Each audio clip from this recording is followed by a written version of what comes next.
આજે હતી રામનવમી ને હું નીકળી ગયો મામાના ગામને. હિન્દુ અને મુસ્લિમનો આવો સારો એવો ભાઈચારો જોઈને તો તમે પણ થઈ જશો રાજી.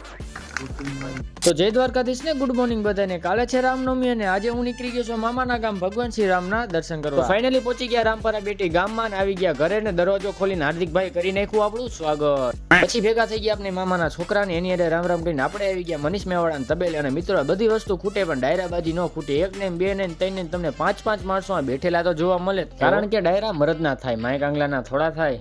ઘર ભેગું થાને ભાઈ. અને અહીંયા ઘોડાને ગરમી નો થાય એના માટે સ્પેશિયલ ઠંડા પાણીના ફુવારા રાખેલા છે, પણ ઘોડાના માલિકને જણાવવાનું કે ફુવારા બંધ કરો ને એસી માં રાખો, આમાં થોડો મેળ આવે યાર. ઠીક હે.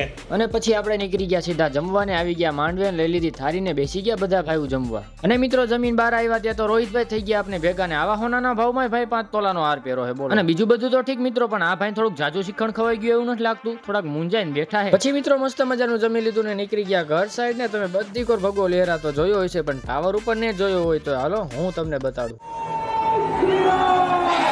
પહોંચી ગયા ઘરે ને આવી ગયા રૂમમાં. તડકો બહુ જાજો હતો એટલે થોડો ઘણો આરામ કરીને હું ને હાર્દિકભાઈ પાછા નીકળી ગયા સીધા ચા પીવા. આવી ગયા ખોડેલ હોટલ ને પી લીધી મસ્ત તાજી ચા ને. હોટલના માલિક આપણા રોહિતભાઈ પહોંચે. અને અમે બધા ભાઈ વિચારતા હતા ક્યાં ફોટા પાડવા જવું, તો ફાઇનલી નક્કી થઈ ગયું ને અમે બધા નીકળી ગયા સીધા એરપોર્ટ બાજુ. આવી ગયા એરપોર્ટ ને અમારી પહેલા તો કેટલા બધા માણસો ફોટા પાડવા ઉભા હતા ને બધા હતા આપણા મામાના છોકરા, તો બધા થોડા ઘણા ફોટા પાડીને આપણે નીકળી ગયા સીધા ઘર બાજુ. આવી ગયા ઘરે ને અમારા માસી છોકરો ને અમારો ભત્રીજો બે બોલાવે છે બાકાજી કી, પાછા બે હરખા ભેગા થઈ ગયા. માતાજીને સમજો હામયું કરવાનું હાલું તો બસ.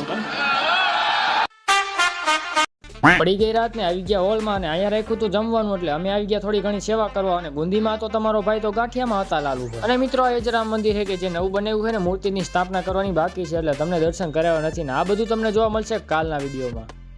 તો બીજા દિવસે સવારે તમારો ભાઈ આવી ગયો ઉપર ને વ્યૂ આવતો તો બહુ તાકાતવાળો ને, એમાંય પણ રામ મંદિરનો સીન આવે એટલે મિત્રો કાંઈ ઘટે નહીં હો. અને આપણે આવી ગયા સીધા મંદિરે ચડાવી દીધી ભગવાન શ્રી રામની મંદિર ઉપર ધજા, અને નવા મંદિરમાં થઈ ગઈ છે મૂર્તિની સ્થાપના. તો મસ્ત મજાના આપણે દર્શન કરી લીધા છે ને તમે પણ કરી લ્યો દર્શન.